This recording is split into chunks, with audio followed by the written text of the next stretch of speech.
महालक्ष्मी मातेचं मंदिर त्या गावाला.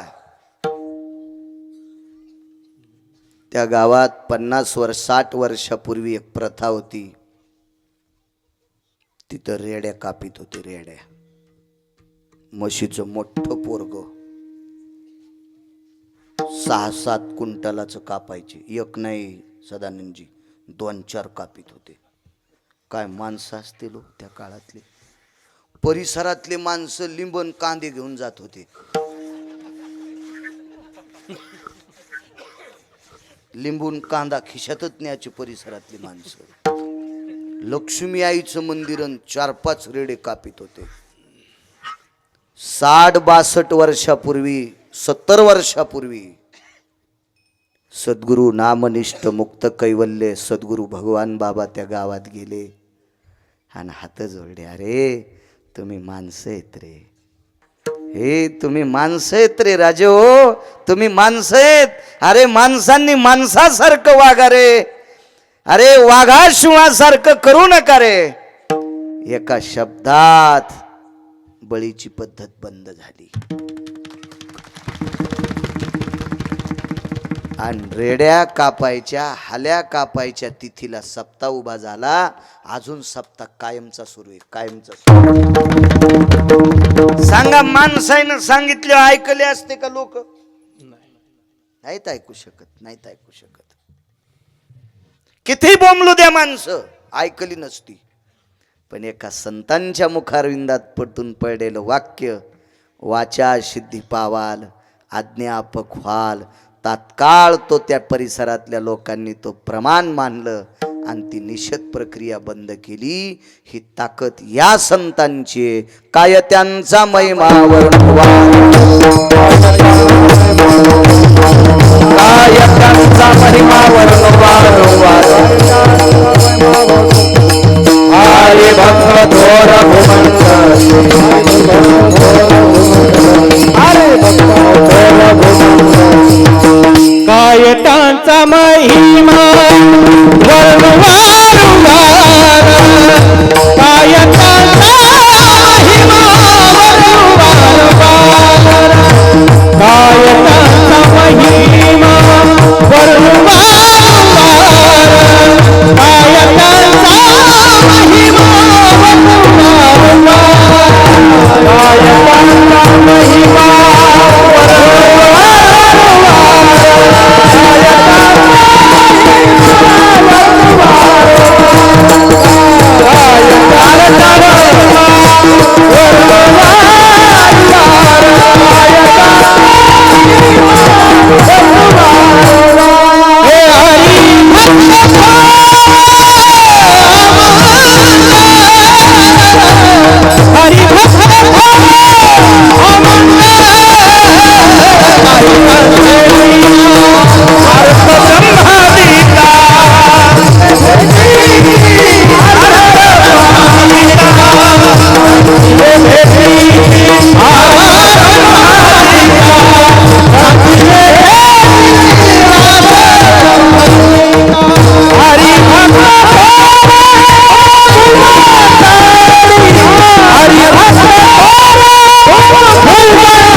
कशा करता ही ताकद आहे माहिती का?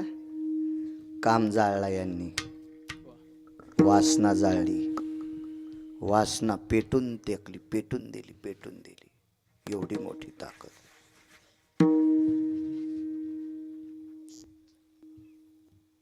मी मागे पारगावला कीर्तनाला गेलो.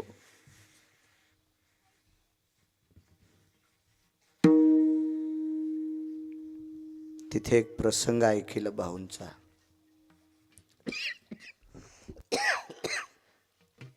शेवटच्या टप्प्यात भाऊ थोडेसे आजारी पडले. वामन भाऊ आणि एक ऑपरेट करायचं डॉक्टरांनी ठरवलं. मी गहिनीनाथ महाराजांकडे बसलो होतो. गहिनीनाथ महाराज खेडकर, त्यांनी मला प्रसंग सांगितला. काटे आले अंगावर, काटे. हॉस्पिटलमध्ये गेल्याच्या नंतर नागरेबुवा छोटंसं ऑपरेशन करायचं ठरलं. ते ऑपरेशन केल्याच्या नंतर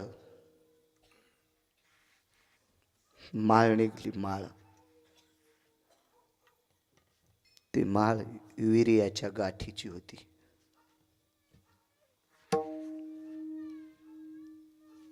इतकी वासना जाळून टाकली, इतकी वासना जाळून टाकली, इतकी वासना जाळली की टप्पर नाही झाली बाहेर निघायची. त्याच्या आत गाठी तयार झाल्या, आत पोटात मांडीत गाठी तयार झाल्या. इतकी वासनेवर ज्यांची पकड होती, पकड, मारुतीरायाचा जशी अवस्था तशा अवस्थेत जीवन जगलेली ही संत आहे. म्हणून काय त्यांचा महिमा वर्णू वारंवार. काय संतांची व्याप्ती आहे, कल्पना करा.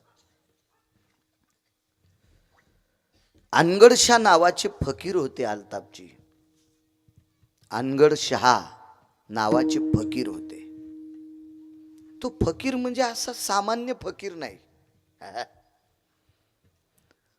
तो फकीर म्हणजे शुक याज्ञवल्क दत्त कपिल मुनी हरीशी जानोनी हरी झाले. शुकाचार्यांच्या बरोबरीचा, दत्तात्रयांच्या बरोबरीचा, कपिलांच्या बरोबरीचा, याज्ञवल्क्यांच्या बरोबरीचा तो फकीर होता. सामान्य नाही. ते काय असा धुपन का आणणारा थोडाच होता. ते फकीर फकीर होता. हिरव्या रंगाची कफनी डोक्याला बांधलेली, हिरव्या रंगाची लुंगी घातलेली, हातामध्ये मोराच्या पंखाची पेंढीने एक चिमटा होता.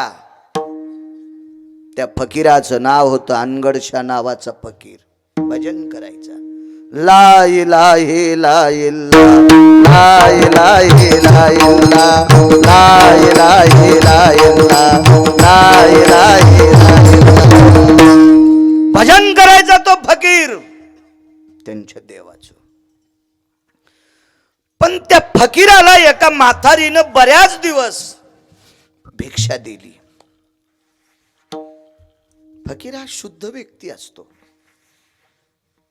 वारकरी हा शुद्ध व्यक्ती असतो. पण आता वारकऱ्याचं सोंग घेऊन कोणी कसे वागायलेत, आणि तरी त्या भाडव्याला तुम्ही मानता तुमच्या घराला कुपाती लागन. तुम्ही याला बी टाळ्याच वाजवायले.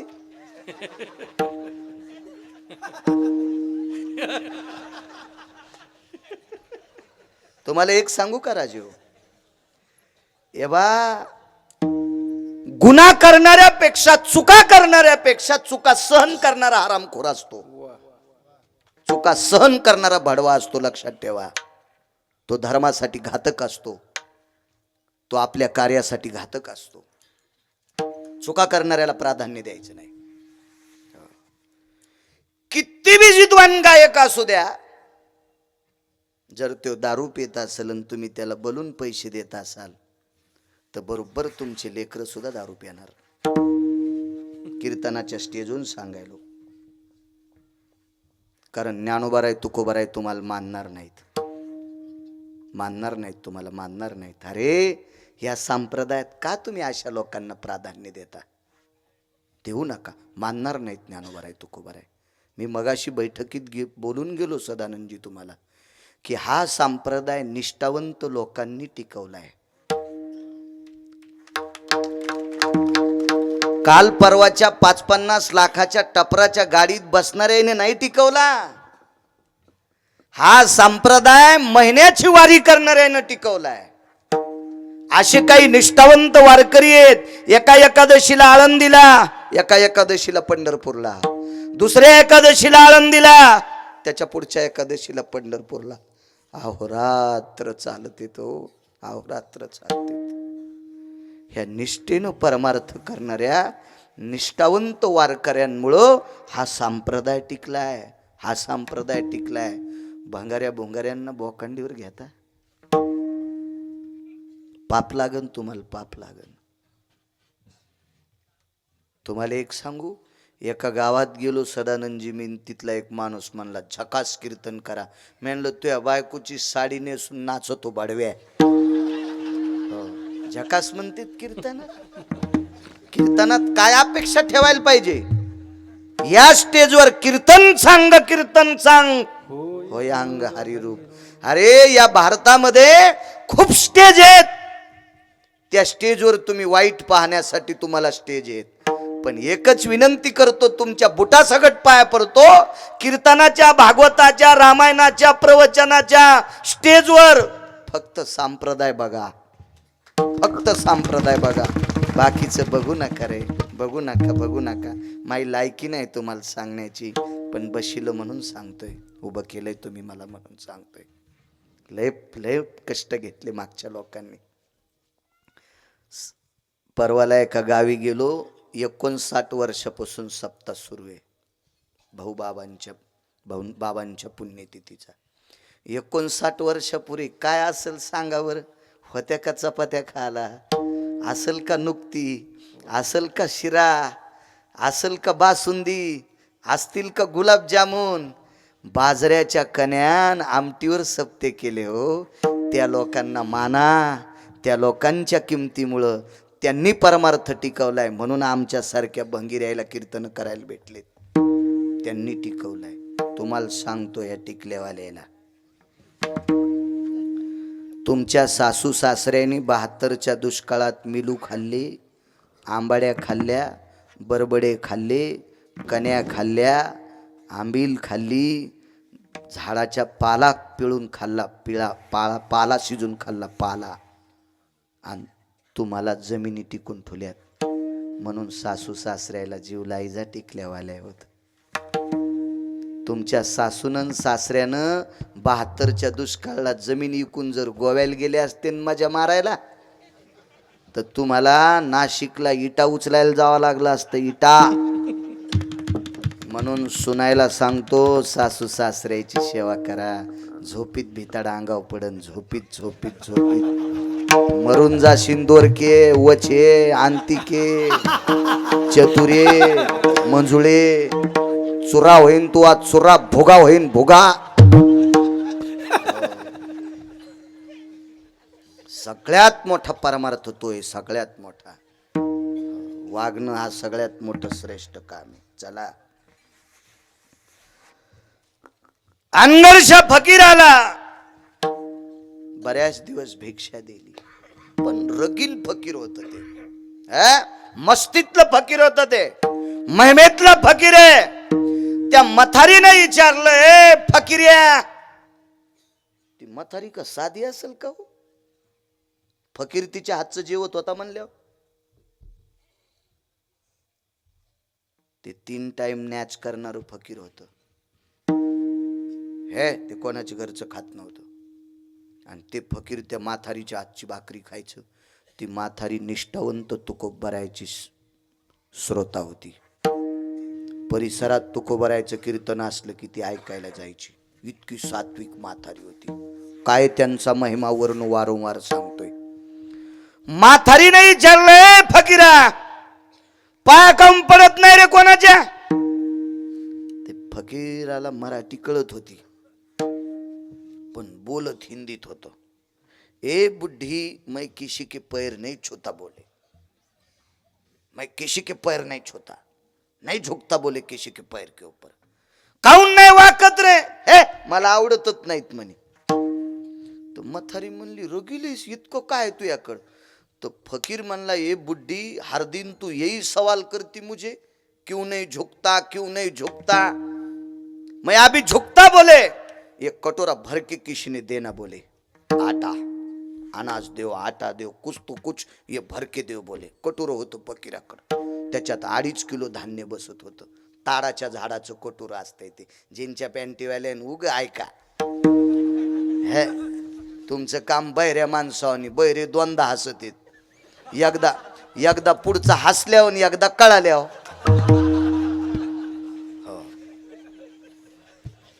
काय माहिती जुनं इचकी जा ना, खपक्या मोबाईल आहेत भिताडासारखे तुम्हाला. इचकी जा त्याच्यातलं जुनं पाहत जा ना. देव कल्याण करीन राजे हो, तुमचं कल्याण करीन हो. हा ते कटोऱ्या घेतलंय बुड्ढी, हे जो कोणी भरून देईन मी त्याच्या पाया पडतो. म्हातारी म्हणली जाय, गंजा श्रीमंत लोक आहेत, जाय त्याला माग. तर त्या काळातला एक फार मोठा श्रीमंत व्यक्ती होते चिंतामणी देव. ते बाप्पा गणपतीचे उपासक होते. बाप्पा गणपतीचे उपासक. गणपती त्यांच्या हातानं म्हणे नैवेद्य जेवत होते. एवढे अधिकारी होते ते, महात्मे होते लोक, सामान्य कसं म्हणता येईल त्यांना, फार मोठी लोक. आणि त्यांच्या दारात फकीराने अलग टोकली, रसुल्ले ला इलाही भिक्षा देवा. मधलं सोडून देतो, जाऊ दे आपण पटकन जागेवर येऊ. भिक्षा मागितली. चिंतामणी देवाच्या लक्षात आलं, फकीर आला गडे. फकीर बैठकीतून पाहिलं तर फकीर दिसला. भगवान सूर्यनारायणाच्या प्रकाशाला लाजविल इतका तेजस्वी फकीर होता तो. इतका तेजस्वी. आचरणाचं तेज असते, आचरणाचं. 900 एकरवाल्याचा फोटो एकीकून लावा आणि संतांचा फोटो एकीकून लावा, मान कोणा पुढे वाकती. याचं आचरणच धड नाही ना, म्हणून त्याच्या फोटोकडे मान वाकत नाही ना. आचरणच धड नाही, कोणाचे उधार आणलेले देतच नाही. असंच आणू 900ची 1100 केली. आणि काय त्याच्या पुढे मान वाकन. मान वाकण्यासाठी कापशबो आचरण लागते, आचरण. फकीर आचरणशील होता. सुनबाई फकीराला कटोरा भरून द्या. सुपात देत होत्या पहिल्या मावल्या माझ्या, सुपात देत होत्या, सुपात. आता मी तुम्हाला दोष देणार नाही, कारण मागणारे लोक सात्विक होते नो. मागणारी सुद्धा माणसं दर्जायुक्त होती, शुद्ध अंतकरणाची होती. आता काय मागताना गोड वागतून तेच ऐकलं की तिसराच कार्यक्रम करतो. म्हणून जेव कोणाला घाली जा माझ्या माईंनो, पण पैसे कोणाला देत जाऊ नका, पाया पडतो तुमच्या. कारण पैसे चुकीच्या माणसाला जर गेले की त्याचं पाप तुमच्या संसारावर पडत असते, तुमच्या संसारावर. म्हणून माझ्या 18 मालकांपैकी एका मालकाचा पुरावा आहे, सर्वाभूती द्यावे अन्न आणि द्रव्य पात्र विचारून. पैसे मात्र त्याची सगळी बायोडाटा कुंडली काढूनच त्याला दिले पाहिजे. हो, नाही तर सोंग घेतलं साधूचं, पैसे दिले आणि त्यानं ती घरी जाऊन एखादी रंगारंगाचं पाणी जर पेलं आणि लेकरा बाळाला जर मारलं तर पैसे देणाराच्या बोकांडीवर पाप पडत असते. म्हणून पैसे कोणाला नाही द्यायचे, लायक संपन्न माणसाला देत जा. हो, कोणाला नका देत जाऊ. आपले पैसे वायफट ठिकाणी गेले नाही पाहिजे. असो, भरून द्या म्हणले कटोर. बोऱ्या भरलेल्या होत्या. एका कोपऱ्यात रास पडलेली होती गव्हाची. आंबर फुल झालते. आंबर असतो घरात आणि पेव असतो दारात. पेव दारात असते आणि आंबर घरात असतो. आंबर घर बांधतानाच खालच्या मजल्यात त्याच्यासाठी एक हाऊत करून वरी छत टाकून त्याला एक चौकट करून त्याला दरुजा करून बरोबर त्याच्यात त्याला आंबर म्हणायचं आणि बाहेर मानी करून खाणल्या जातो त्याला पेव म्हणायचं. आंबरही भरलेली होती. कोपऱ्यातल्या बोऱ्यामध्ये त्या पोतड्यामध्ये पोतं घातलं आणि 3-4 किलो गहू घेतले त्याच्यात आणि कटोऱ्यात बसत होते 2.5 किलो. 4 किलो गहू त्या याच्यात घेतले, पण फकीराच्या कटोऱ्यात टाकले की इतकेच होत. ती बाई म्हणली, बाई म्या गहू नसतीन घेतले का काय ग जास्त. आवाज मोठा करा. मी तर भरून घेतलं होतं सूप, मला कळालंच नसन. तिनं पुन्हा एकदा, आता पोत्यात नाही बुडिलं, कोपऱ्यात रास पडली होती, ती रासच त्याच्यातच सूप घातलं आणि 5-6 किलो गहू घेतले, तितके टाकले, चमच्याभरच होऊ लागले. आणि सासऱ्यानं सांगितलं कटोरं भरून दे, म्हणून तिनं 5-25 पोते गहू टाकले तरी चमच्याभरच होऊ लागले. त्याला म्हणते फकीर, ब्रह्मवेत्याच्या अधिकाराचा फकीर. गडी गुडी आणले, चट पोते टाकले, चट. मागून एक गडी लय शहाणं होतं, ते म्हणला सगळं फकीराला द्यायला आपल्याला काय, आपल्याला महिन्याला चंदी लागतील. लय गडी हुशार. हो, तेव्हापासून काम करणार माणसं लय चतुर महाराज, लय हुशार, लय हुशार. आणि मग सांगितलं, मालक आंबर सगळे रिकामे झाले, बोरे रिकामे झाले, कोपऱ्यातल्या राशी टाकल्या, पण फकीराचं कटोरं नाही भरलं. चिंतामणी देव बाहेर आले आणि फकीराला वाकून प्रणाम केला. फकीरजी माफ करिए, मैं नहीं भर के दे सकता. तर फकीर म्हणला वेळ काऊन घातला आतापर्यंत माझा वाया, 4 घंटे झालं मला उभं केलंय, कटोरं भरून देता येत नव्हतं तर कशाला उभं केलं, घ्या तुमचे गहू.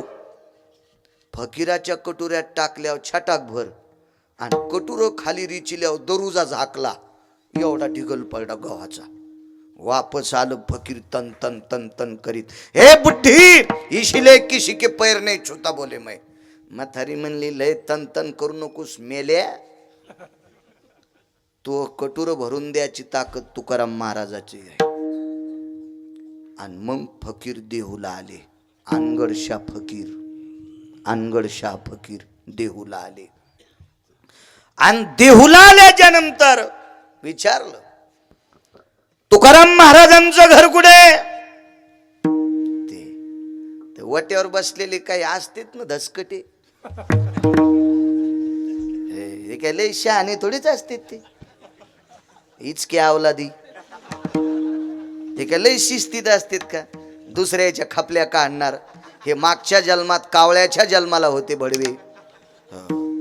लय चाललो फकीर तिकडं, काय देईन काय माहिती, ते काय लक्षात येणार यायला. ज्याच्या गावाला गंगा त्याच्या गुडघ्याला सांगा, त्याला काय कळणार होता तुकोबरायचा महिमा, तुकोबराय काय होते. तर अख्खं गाव सोडून दिलं, फकीर चाललं म्हणे तुकाराम महाराजाचं घर कुठे, काय देणार आहेत ते तुकाराम महाराज. तुम्हाला काय माहिती चोंबळे होत त्या महात्म्याकडे काय आहे. तुम्हाला एक सांगू का, आपल्या भारतातल्या लोकायला खरा माणूस गेल्यावर कळतोय, अगोदर नाही कळत. ही आपल्या मातीत ताकदच ती काय काय अन्नात दोष काय माहित, ती माणसं गेल्यावर आपण त्याचे फोटो बितडावला येतो. ज्या महात्म्याच्या पुण्यतिथीचा सोहळा यायला काय कमी त्रास दिला असेल त्या काळात, भगवान बाबांना कमी त्रास दिला असेल. इतिहास पहा तुम्ही, बघा त्रास देणारी कोण होती, आपलीच होती ना. ज्ञानोबरायला त्रास देणारी आपली, तुकोबरायला त्रास देणारी आपली, पैठणच्या मालकांना त्रास देणारी आपली. आणि कधी लक्षात ठेवा, मी दुपारी सुद्धा सांगितलं, आपल्या धर्माला बाकीच्या धर्मियांचे कसल्याही प्रकारची भीती नाही. आपल्या धर्मातले काही जे भडवे आहेत त्यांच्यापासूनच धर्माला कलंक. साखरपुड्यासाठी कुत्र गेलं, बैलगाडीनं साखरपुडा जात होता आणि कुत्र गेलं संग. जाऊन कुत्र्यानं पण गेलं, लय नात कुत्र्याला गाड्या संग चालायचा.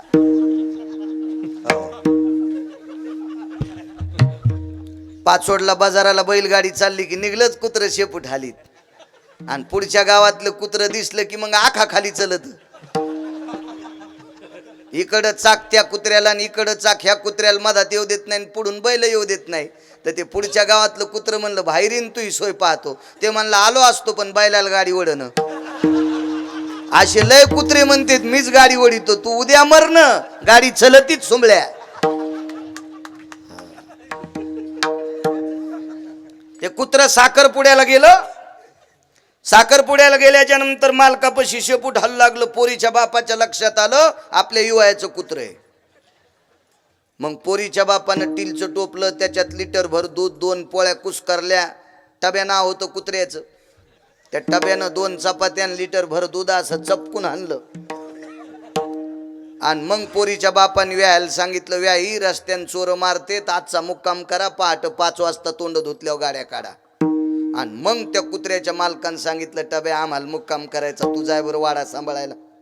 आणि मग कुत्र वापस आलं. कुत्र वापस आल्यावर दारापुढं गादी गिदी टाकलेली होती. अहो लय कुत्रे नशिबवान आहेत. लय कुत्रे नशिबवान आहेत. आणि बऱ्याच कुत्र्याला पण कळत नाही कुत्रे कुठं बसवा. 55 लाखाची गाडी घेतली एका कुत्र्यानं ते गाडी चालवायला आणि मालकाच्या सीटवर कुत्रं बसलेलं होतं. म्हणजे बऱ्याच कुत्र्यांना पण कळत नाही कुत्रे कुठं बसवा. 55 लाखाची गाडी घेतली बाप म्हशीच्या कोठ्यात आणि कुत्र माल सीटवर बसलेलं. असे काही काही कुत्रे आहेत. उता आलाय त्याचा पण. आणि मग ते कुत्र तिथं बसलं तर मग गल्लीतले कुत्रे आले म्हणले टब्या काय झालं रे सरे तोडे त्याचे लोळगे कुठं गेलता साखरपुड्याला.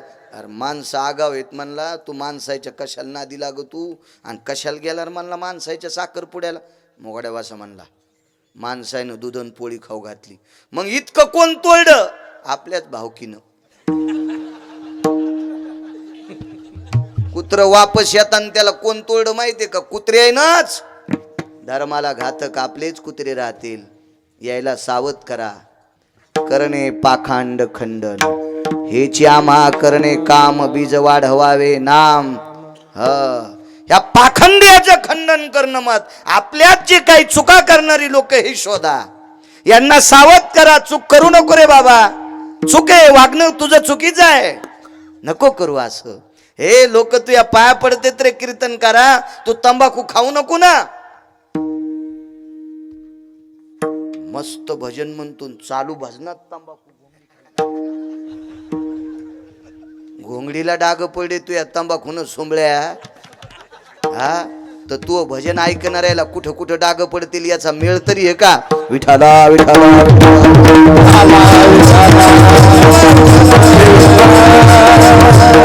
आता बिनो वागविला अशिनी जे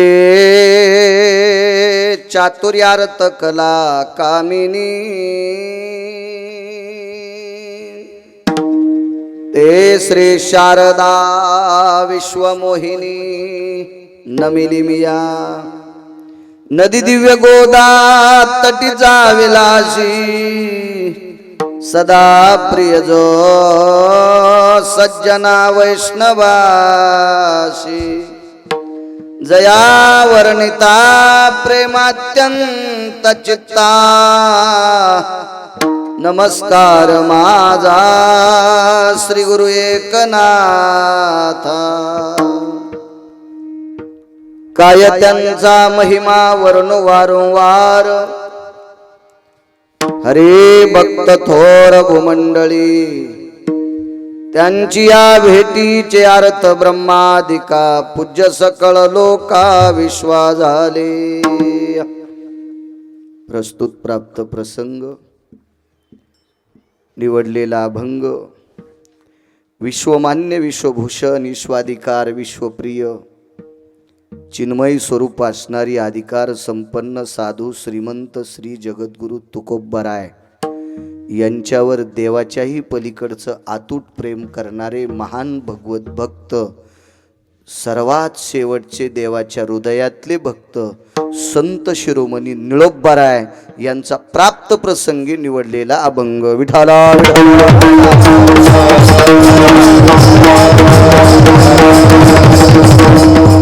प्राप्त प्रसंगी निवडलेला अभंग माझ्या निळोबारायांचा आहे. या अभंगाद्वारे मालक नमूद करतात मी संतांचा महिमा किती वर्णन करू. या भूमंडळावरील संतांचा महिमा वर्णन करत असताना त्यांनी म्हणावं मी किती वर्णन करू किती वर्णन करू. तो माझ्याच्यानं केल्या जाणार नाही हे निळोबारायांचं वाक्य. कोण निळोबाराय. 2-4 अभंग पाठ असणारा 10-5 ज्ञानेश्वरीचे श्लोक पाठ करणारा. स्वप्नात तरी देव येतो का आपल्या. प्रत्यक्ष ब्रह्मांडाचा मालक त्यांच्याकडं स्वतःहून देवानं यावं आणि त्या विटेवरच्या मालकाला निळोबारायांनी म्हणावं देवा आम्ही तुला बोलवलंच नाही. येथे तुझ लागी बोलाविले कोणी प्रार्थिल्या वाचोनी आला शिका. बोलावलं नाही देवा तुला अहो, साध्या पैशावाल्या माणसानं खांद्यावर हात टाकला तर इळभर भाकर खात नाही एखादा सोंबळ्या. आणि ज्यानं खांद्यावर हात टाकला त्या भडव्याची लायकी तरी काय असते? काय लायकी असते त्या भडव्याची? आणि त्या हरामखोरानं खांद्यावर हात टाकला की इळभर भाकर खात नाही. आम्हाला त्याहीनं माझ्या खांद्यावर हात टाकला. अरे त्याला पण बटन दाबून कोण्या दिवशी मळ्यात नेऊन फुकायचे. हे ज्याच्या हातात हे त्याला पंढरपुरातला बाप म्हणतात. जरा त्याच्या हाताची अपेक्षा करा. विठाला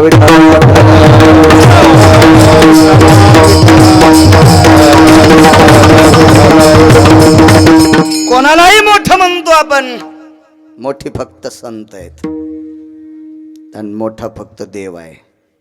एक काशीतला मालक मोठा आहे, एक पंढरपुरातला मालक मोठा आहे. आणि या दोघांचं भजन करणारी संत मोठी आहेत.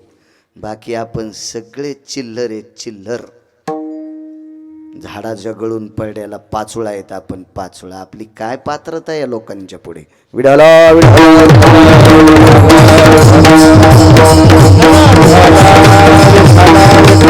आणि त्या देवाला परत करण्याची पात्रता ज्यांच्या, त्या वापस जाय म्हणणं सामान्य आहे का?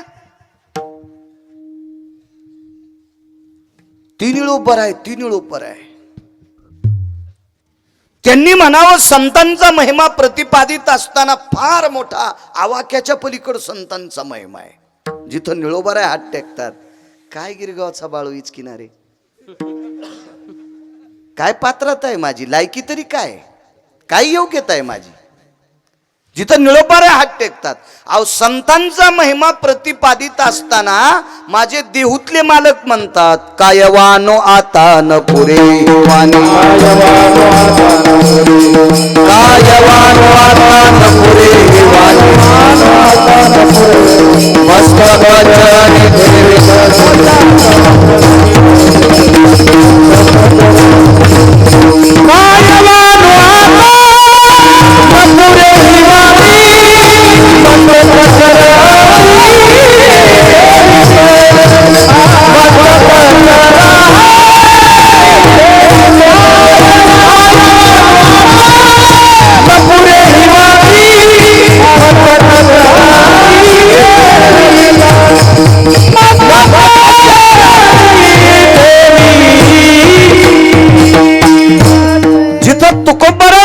संतांचा महिमा वर्णित असताना माझी वाणी अपुरी पडते.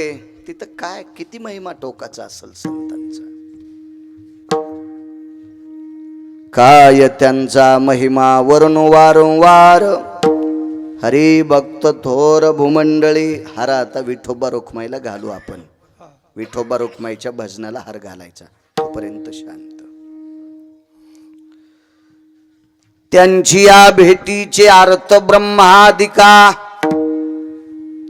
तुम्हा मला ज्यानं जन्माला घातलं का तो सत्य लोकाचा मालक विधाता आहे. किती चतुर आहे माहिती ब्रह्मदेव. ब्रह्मदेवासारखा हुशार जगात एकही व्यक्ती नाही, एकही व्यक्ती नाही. एका घरासारखे घर बांधणारे आर्किटेक्ट इंजिनियर जगात कुंटलाना असतील. एका वस्तूसारखी वस्तू तयार करणारे विद्वान जगात अब्जानं पडले असतील, अब्जानं. पण एका माणसासारखा एकाही देशात एकही व्यक्ती नाही असा विद्वान फक्त ब्रह्मदेव आहे. अहो चेहऱ्यासारखा चेहरा तर लय लांबची गोष्ट आहे राजे हो. गिरगावच्या बाळूच्या अंगठ्याचे ठसे पृथ्वीवर जितके देश आहेत एकाही देशातल्या माणसाचे मायासारखे ठसे नाहीत. आहेच अंगठा किती, पण एवढ्या मोठ्या अंगठ्यावर त्या रेघा मारल्यात त्या सत्य लोकाच्या मालकानं. एकही रेघ माझ्या रेघेसारखी नाही. माझ्या डोळ्याचे जे काही वलय असतील मगर जी एकही कोणाचे नाहीत. काय विद्वान असेल कल्पना करा. एक सोपी विद्वत्ता सांगू का? किती मोठं भांड घ्या, त्याला बारीकस छिद्र पाडा, त्याच्यात पाणीच थांबत नाही. अहो ह्या भांड्याला 9 छिद्र पाडले तरी मनानं पाणी बाहेर येत नाही. 9 छिद्र आहेत त्याला, 9 तरी मनानं याच्यातलं पाणी बाहेर निघत विचारत नाही काय विद्वत्ता असेल त्या विधात्याची. कुलाल हाडाचा बापचा आढाचा अखंड मडके घडितो रे. हे 3.5 हाताचे घर तयार करायचा कारखाना ज्या विधात्याकडे, त्यांची या भेटीचे अर्थ ब्रह्मादिका. आणि त्या ब्रह्मदेवाला ही संत आवडतात. तुमच्या माझ्यासारख्या गैल्या गुंग्याला पाहू पाहू ब्रह्मदेव मळाला. ते कोणत्या साबणानं धुतल्या जाईन इतका जंगाटला. पण या लोकांना भेटल्याच्या नंतर ब्रह्मदेवाचं तेज वाढतंय, म्हणून ब्रह्मदेवाला संत आवडतात. त्याच्या पुढचा मुद्दा बघा. यमधर्मवास पाहे नित्य काळ. दक्षिणेचा राजा यम, त्याला बसायला म्हशीचं पोरग आहे. काय म्हणते म्हशीच्या पोराला तुमच्याकडं? हाल्या रेड्या टोनप काय म्हणत असतील ते. बसायला हाल्या. दक्षिणेचा राजा यम विश्वातले जर 7 लोक सोडून दिले तर एकालाही त्या पठ्ठ्यान सोडलं नाही. एक जण म्हणला आपल्याकडले पैसे यम आपल्याला भेन गाडवेस तू. तुला कसा भेन यम? आणि तुझ्याकडे पैसे आहेतच किती, शेळीच्या शेपटी इतके. हा, ज्याच्याकडे 7 कोटी घर सोन्याचे, त्याच्या घराची 1 चौकट इकली तर 3दा आमदार होता येते. 3दा. ते बी घरात बसून प्रचार न करता. 1 चौकट इकली, 1 चौकट तर 3दा आमदार नागरे बुवा. बाहेर पण जायचं नाही प्रचाराला, लोकच आले पाहिजे घरी खणाखण मत टाकायला. 3दा आमदार होता येते. 3दा. अशा त्याच्याकडे 7 कोटी चौकटी होत्या. 2:18 त्याला घरात घुसू घुसू दक्षिणेच्या राजानं आपटू आपटू हाणलंय. हे 10-5 क्विंटल सोयाबीनवाल्यानं काय शापटा हलवायच्या. मग इतका ऊस गेला. आणि काय ऊस गेला, अजून सक्रातील बायकोचे दागिने सोडे नाहीच. आणि कशात ऊस घालायला तू? इकडं सोयाबीन घातली तिकडं ऊस घातला. उग बकर बकर बोल तू. टोपी घाली तू कडक आणि बायको 7 व्हायचा कापूस याचायला. मोकार टेकन चौघीत लुगड एक आणि दिमाखात बोलो तू सुंबळ्या कुठला? विठाला विठाला.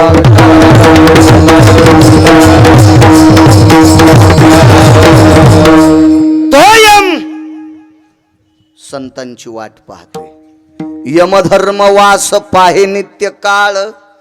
मने धन्य वेळ भेटतीये ज्या वेळेला मला संत भेटतान.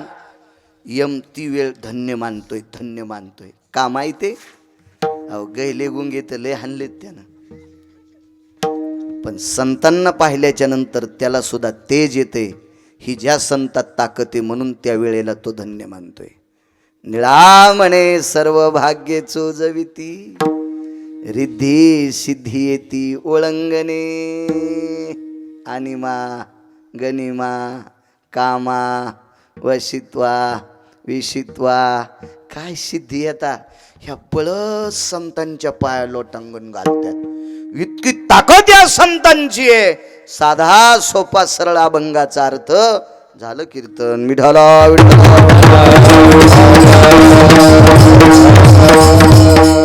मोठ्या श्रद्धेने, मोठ्या अट्टहासाने, मोठ्या असीम प्रयत्नाने वैकुंठवाशी नामनिष्ठ मुक्त कैवल्य समाधिधन सद्गुरु भगवान बाबा, वैकुंठवाशी नामनिष्ठ समाधिधन सद्गुरु वामन भाऊ, बाबा भाऊंच्या या पुण्यतिथीच्या सोहळ्यानिमित्त तुम्ही केकत जळगावमधील मंडळींनी इंद्राच्या वैभवाला लाजवील असा सुंदरसा संतांचा सोहळा केला. म्हणून तुम्हाला धन्यवाद, म्हणून तुम्हाला धन्यवाद. मला आमंत्रित केल्यामुळं नाही, तुम्ही संतांचा सोहळा करता याच्याकरता तुम्हाला धन्यवाद. तुम्ही संतांसाठी वागता याच्याकरता धन्यवाद. या संतांच्या उत्सवाच्या निमित्त तुम्ही अन्नदान करता याच्याकरता तुम्हाला धन्यवाद.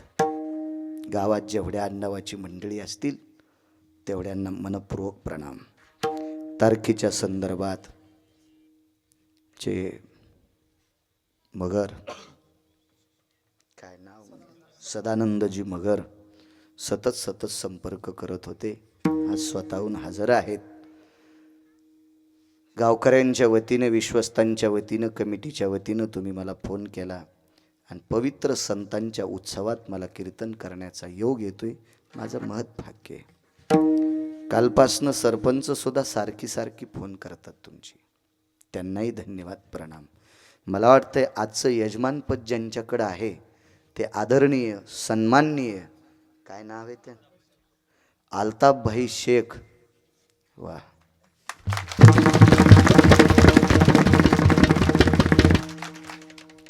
या संतांच्या उत्सवामध्ये आलताफभाई शेख, मुस्लिम समाजाचा बांधव, त्या सुद्धा व्यक्तीनं या संतांच्या कार्यात वर्णी लावली. ही संत किती मोठी आहेत, कल्पना करा, किती मोठी आहेत, किती मोठी आहेत, किती मोठी आहेत. अल्ताफभाई, तुम्हाला सुद्धा धन्यवाद. मला आमंत्रित करून पाकिट द्यालात म्हणून नाही, मला पैशाचा पाईप द्यालाय पंढरपुरातल्या मालकानं. किती कॅमेरे आहेत यायच्या देखता सांगायलो मी. पैशाचा पाऊस आहे मला बारीकसा, बायको एकच आहे, 2 लेकरं आहेत. काय ताण घ्यायचं काम नाही, काय करायचं यथा सांग. पण वारकरी संप्रदायात तुम्ही वर्णी लावली याच्याकरता तुम्हाला धन्यवाद. एक दुसरा मुद्दा मानतो नागरे महाराज कापशेबुवा, कारण माझ्या वारकरी संप्रदायाने सर्व जातींची दखल घेतली. सर्व जाती चांगल्या वागल्याच्या नंतर प्रत्येक जातीतला माणूस आपल्यात समाविष्ट करावा असा विश्वाच्या पाठीवर एकच संप्रदाय, त्या संप्रदायाचं नाव आहे वारकरी संप्रदाय. कबीर मोमिन लतीफ मुसलमान, सेना नावे जान विष्णुदास. कबीर मोमीन लतीफ मुसलमान, सेना नावी जान विष्णुदास. मला काय गाता येत नाही, तुम्ही बाजूला आहेत म्हणून गालो. एकूण एकाच्या आश्रयान चलते, आपल्याला कुठे गाता येते. या संप्रदायात जातीवाद नाही आणि करायचा बी नाही. वारकरी संप्रदायात जर कोणी जातीवाद करत असेल तर त्याच्या आईला व्याभिचाराचं पाप लागतंय. विठ्ठला विठ्ठला विठ्ठला.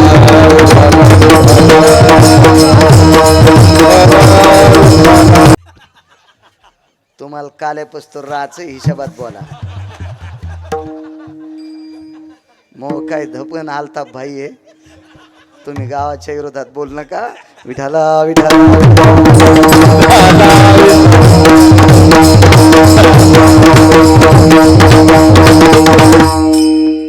पंचक्रोशीतून आलेली माझी मायमाऊली, श्रोते सज्जन, तुम्हा सर्वांच्या चरणी गिरगाव करायचा नाक घासून प्रणाम. कारण श्रोत्याचा देव तुम्ही आहात आणि मी तुम्हाला प्रणाम करतोय नवल नाही. माझ्या आळंदीतले मालक तुम्हाला शंकर म्हणतात. प्रभू तुम्ही महिषाची मूर्ती, तुमच्या चरणी प्रणाम. गान सम्राट, गान कोकिळा, 151 बळी असणारे गायन क्षेत्रातले विद्वान प्रकाशजी महाराज नागरे महाराज, तथा आदरणीय आमचे हरिभक्तीपरायण कापशे महाराज नागरे महाराज, इथं विनेकरी बाबापासून याकडेपर्यंत हरिभक्तीपरायण आमचे आदरणीय सदानंदजी मगर महाराज, सर्व संस्थेचे विद्यार्थी, तुम्हा सर्वांच्या चरणी गिरगाव कराचा प्रणाम. इथे जवळच असलेलं अधिष्ठान जाज्वल्य देवस्थान, जिथे मा पार्वतीचं अधिष्ठान आहे, भगवान शिवजींचं अधिष्ठान आहे, अशा शिवपार्वतींचं अधिष्ठान असणारं संस्थान बोरेश्वर संस्थान, त्या संस्थानचे विश्वस्त आदरणीय बाबाजी हरिओम बाबाजी सुद्धा आलेत, त्यांना सुद्धा प्रणाम करत आहे. उपस्थित सर्व, मला वाटते भागवताचार्य हरिभक्तीपरायण गिरी बाबा त्यांना सुद्धा प्रणाम करतोय. आमचे तवार डॉक्टर साहेब आले, त्यांनाही प्रणाम. बरीच सगळी मंडळी आहे. मृदंगाचार्य हरिभक्तीपरायण प्रकाश महाराज आहेत. मृदंगाचार्य शिवराज महाराज आहेत. साऊंड सिस्टीमवाले तुम्हाला सुद्धा धन्यवाद. कॅमेऱ्यावाल्याला आताची विनंती, 100 कॅमेरे लावा. मी कधीच नाही म्हणत नाही, फक्त अभंगाचं कडवं टाकायचं. कधी कधी काय होतं माहिती आहे का, तुम्ही चुकीचा शब्द टाकता, त्याचा पश्चाताप आम्हाला होतोय. आज या लक्षात ठेव. पाय विढाला विढाला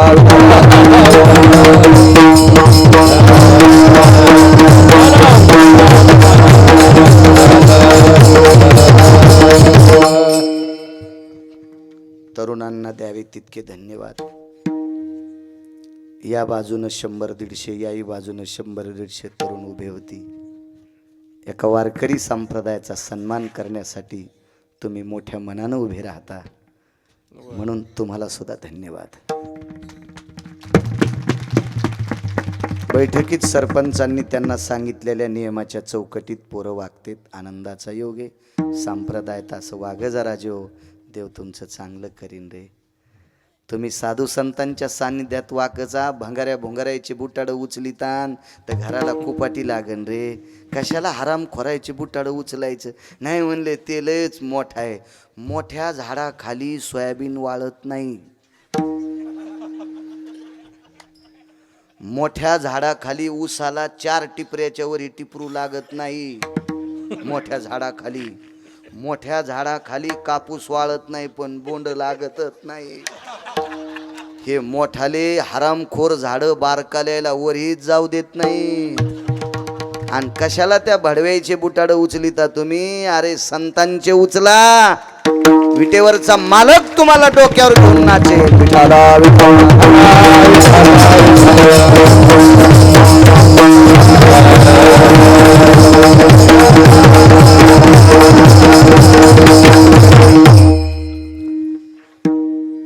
अभंगावर येतो. संतांचा महिमा किती मोठा आहे. तुम्ही जसा आशीर्वाद देताल, भाऊ बाबा जसे आशीर्वाद देतील, तसा गिरगावचा बाळू बोलण्याचा प्रयत्न करेल. 3793 गाव महाराष्ट्रातलं आजचं पूर्ण होतं. मी पहिल्यांदाच आलो ना या गावाला, याच्या अगोदर नव्हतो आलो. 3793 गावं आजच्यानं महाराष्ट्रातली माझी पूर्ण झाली. एकदा गेलेलं गाव, एकदा पुन्हा येत नाही आल्यावर. अशा या परमपावन केकत जळगाव भूमीमध्ये नामनिष्ठ मुक्त कैवल्य सद्गुरू भगवान बाबांचा उत्सव करता. हे महात्मे किती अधिकारी आहेत तुम्हाला 5 मिनिटात सांगतो. एका गावाला लक्ष्मी आईचं मंदिर होतं, आजही आहे. मी त्या गावाला कीर्तनाला एका साली 20 तारखेला गेलतो. तारीख 20 हे फक्त साल लक्षात नाही माझ्या. तारीख 20. माझा मोबाईलचं मेमरी कार्ड लय टाईट दिलं पंढरपुरातल्या मालकानं, म्हणून तर मी हे मोबाईल मोठा घेत नाही. कारण हे मेमरी कार्ड टाईट आहे माझं. मस्त याची रेंज जात नाही. पुन्हा याच्यात एखादं बटन दाबल्यावर डिलीट होतंय म्हण, पुन्हा दुसऱ्याला जातंय म्हण.